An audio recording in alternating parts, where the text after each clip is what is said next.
किसी ने बहुत खूब कहा है, झांक रहे हम इधर उधर, अपने अंदर झांके कौन।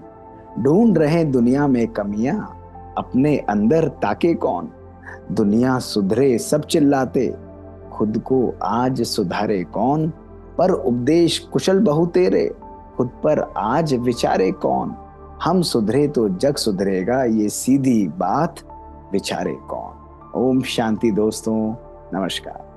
दोस्तों, एक बहुत अद्भुत कहानी आज आपके सामने लेकर आया। बहुत समय पुरानी बात है।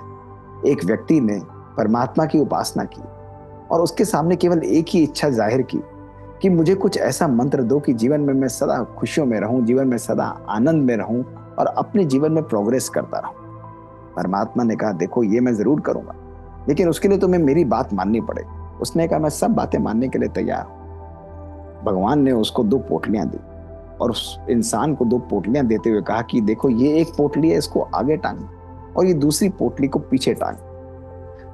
उसने कहा कि जब तुम अपनी जिंदगी में चलोगे तो ध्यान रखना, केवल आगे वाली पोटली पर ध्यान देना, उसके अंदर जो बातें निकलती हैं उसको ही देखना, लेकिन पीछे वाली पोटली पर कभी भी ध्यान मत देना।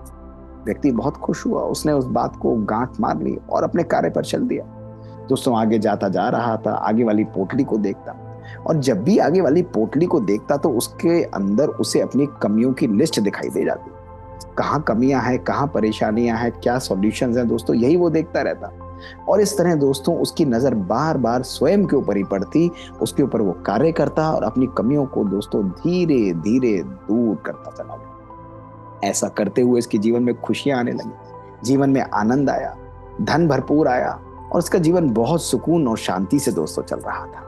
पीछे वाली पोटली की तरफ उसका ध्यान ही नहीं रहता था। एक दिन दोस्तों जब वो जा रहा था, नहाने गया नदी में, बाहर आकर उसने गलती से पोटलियों को बदल लिया और दोस्तों वो पोटली में पीछे वाली पोटली आगे आ गई और आगे वाली पोटली दोस्तों पीछे चली गई। अब दोस्तों वो फिर जाने लगा, लेकिन अब जब वो आगे वाली पोटली में देखता तो उस पोटली में उसे अपनी कमियों की जगह दूसरों की कमियां दिखाई देती।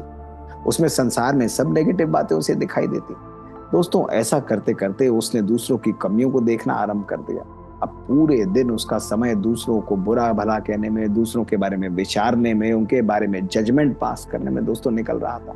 वो परेशान होता रहता। उसका ध्यान स्वयं के ऊपर से कंप्लीटली उठ चुका था। पीछे वाली पोटली को देख ही नहीं रहा था। उसे अपनी कमियां दिखती ही नहीं थी, लेकिन पूरे दिन दुनिया को ही वो कोसता रहता। और ऐसे करते करते दोस्तों उसने अपने घर, अपने मन, अपने परिवार में कंप्लीटली परिवर्तन ला दिया और उसका मन बहुत नेगेटिव हो गया। संबंध खराब हो गए दोस्तों, लोग उसको लाइक नहीं करते थे, सब उससे दूर रहना चाहते थे और ऐसा करते करते उसका मन बहुत दुखी हो गया। उसने फिर पुनः परमात्मा को याद किया और परमात्मा ने उसे एक ही बात कही। उसने कहा, मैंने तुझे कहा था कि अगर तू जीवन में सफल रहना चाहता है तो केवल आगे वाली पोटली पर ही ध्यान देना, और तूने पोटलियों को बदल दिया। अब तेरा ध्यान पीछे वाली पोटली पर गया और जहां तू दूसरों और दूसरों की कमियों को देखेगा तो तेरा जीवन के अंदर खुशी तुझे कभी भी महसूस नहीं होगी। इसलिए अगर तू प्रसन्न रहना चाहता है तो केवल स्वयं के ऊपर ध्यान दे, स्वयं के उत्थान, स्वयं के परिवर्तन पर ध्यान दे, स्वयं की कमियों को दूर निकाल। अगर तू स्वयं की कमियों को हटाएगा तो तेरा जीवन सुंदर, स्वर्ग समान सुंदर बन जाएगा। इसलिए दोस्तों किसी ने बहुत सुंदर कहा है कि दूसरों को तो हम पूरे दिन देखते ही रहते हैं, लेकिन जब कुछ आंखें स्वयं के मन को टटोलती हैं, मन की स्थिति को टटोलती हैं, मन के स्वभाव संस्कारों को टटोलती हैं और परिवर्तन लाती हैं, तो हमारा जीवन एक खुशबूदार फूल बन जाता है। यही दोस्तों बात आज हम सबको विचारनी है। इस समय हमें पर चिंतन, पर दर्शन को अपने जीवन से सदा सदा के लिए हटा के स्वचिंतन और स्वदर्शन के ऊपर ध्यान देना है। दोस्तों अपने सशक्त मन को बनाते हुए, प्योर और पवित्र मन को बनाते हुए जब हमारा ध्यान स्वयं के इंप्रूवमेंट पर जाता है तो हमारी जिंदगी सदा सदा के लिए बदल जाती है, जीवन में खुशियां भर जाती हैं, जीवन में आनंद आ जाता है। और यही दोस्तों जीवन में खुशियों की सबसे बड़ी चाबी है कि सारा ध्यान स्वयं पर हो। कोशिश करिएगा दोस्तों, एक दिन के लिए इस आदत को प्रैक्टिस करिए कि लोगों को कोसना और परिस्थितियों को कोसना और भगवान को कोसना बंद करें। केवल स्वयं के ऊपर ध्यान रखते हुए इंप्रूवमेंट करना आरंभ करें दोस्तों, जीवन स्वर्ग समान सुंदर बन जाए। शुक्रिया दोस्तों, ओम शांति।